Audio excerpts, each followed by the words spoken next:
Hey guys, so I recently had a post on LinkedIn about tonality and using tone effectively, especially at the start of a call when it's most crucial, in my opinion.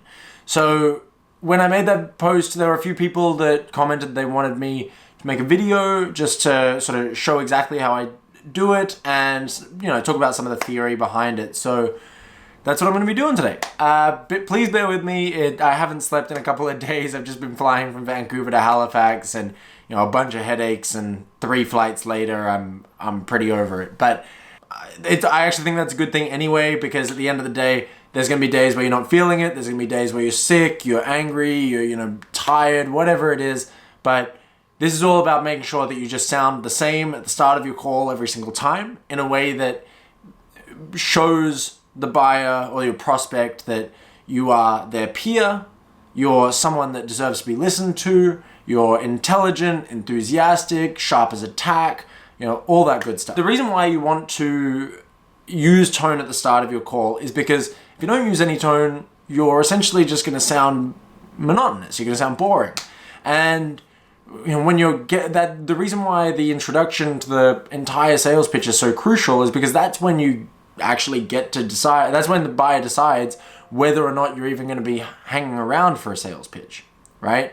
So to do that, to be able to get your foot in the door, you need to be able to interrupt their pattern in some way, shape, or form. Now, what do I mean when I say interrupt their pattern? These prospects, they have jobs to do. And usually they will have daily tasks that are somewhat structured, and it's going to be essentially the same stuff they're doing every day, and they'll get into a fairly usual pattern. Part of that pattern is that they're going to be dealing with salespeople, of course, right? Now, when humans are trying to process information, one of the big things they look for is this information new? If the information isn't new, then the brain goes, I've solved that problem before, I don't need to focus on this, and it just essentially discards you, right? Now, that doesn't necessarily mean that just use whatever tone you want, because that's not always a good option either, and I'll go into more of that in a bit. But with the pattern interruption stuff, you're really there to show them, I'm like no salesperson you've ever talked to before, and what you're about to hear from me is insightful and is going to provide a lot of value. 84% of communication over the phone happens through your tone, and basically more the way that you say what you're saying rather than what you're actually saying. Which means that very little of what you're actually saying is the words. And that's where if you're just reading from the script and you're not putting any of your tone or inflection into that, then you're just going to come across boring once again. That prospect's going to get rid of you. So let's go into the different types of tone that we'll generally see. The first one that I find, this is most salespeople, especially when they first start getting into it, is the very bland, monotonous, as we were mentioning, the plain vanilla tone. Now, to use an example of how this would be, I'm just going to use the Blue Rings script because it's the one that I'm most comfortable with right now, of course. So the monotonous, the plain vanilla tone would go something like this. It'd be, hi, is that Rob? Hi, Rob, it's Royce from Blue Rings Digital. How you doing today? Great. Now, the reason for the call today, Rob, is that we're a new marketing company in Halifax, and we're scheduling appointments with all of the local real estate agents, as we can only choose one to work with. Have you got a minute? Now, if you put yourself in the shoes of the prospect for a second, this prospect deals with a ton of salespeople, as I mentioned, and a lot of those salespeople sound really boring. And when you call and then you sound just like I just sounded, they're now sitting there going, oh my God, another boring part of my boring day. Why does this keep happening to me? And the last thing they want to do is spend another second with you on the phone, right? Now, so I'm pretty sure we understand that. Use some tone. But tone can be used incorrectly as well.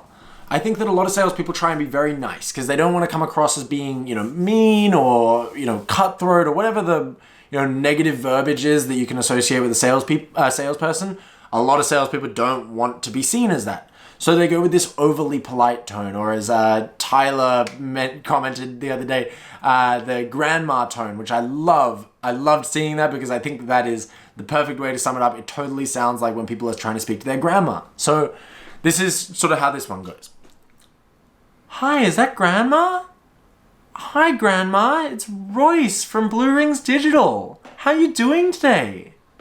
Great. Now, the reason for the call today, Grandma, is that we're a new marketing company in Halifax, and we're scheduling appointments with all of the local real estate agents, as we can only choose to work with one. Have you got a minute? And you'll notice all upwards inflections, very light tone that's being used, and that's generally to come across as, nice and polite and friendly and these types of things. The issues that I have with that is that, one, you are showing that you are not, I think that you're showing that you're a bit of a doormat and that you're so overly polite, and you've got to understand that that person on the other end of the phone is not going to speak to you in that same tone. They're not going to be ridiculously over polite to you. Now, those are the two normal ones that you generally hear a lot of in sales. Here's how I would do it. Hi, is that Rob? Hi, Rob, it's Royce from Blue Rings Digital. How you doing today? Great. Now, the reason for the call today, Rob, is that we're a new marketing company in Halifax, and we're scheduling appointments with all of the local real estate agents, as we can only choose to work with one. Have you got a minute?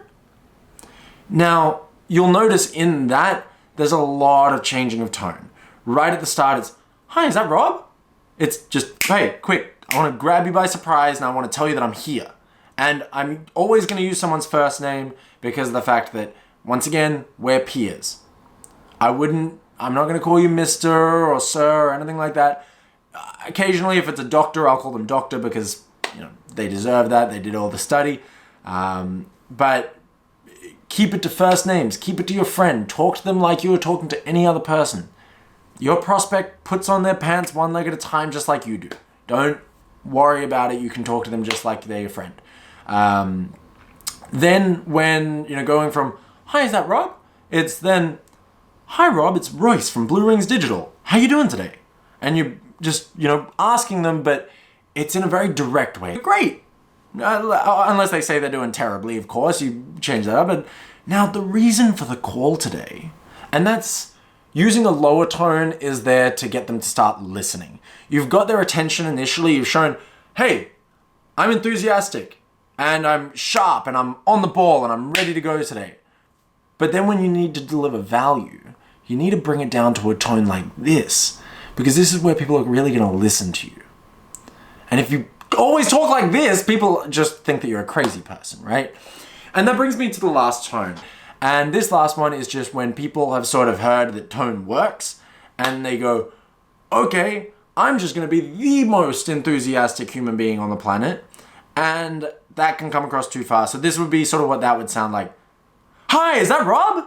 Hi, Rob, it's Royce from Blue Rings Digital. How you doing today?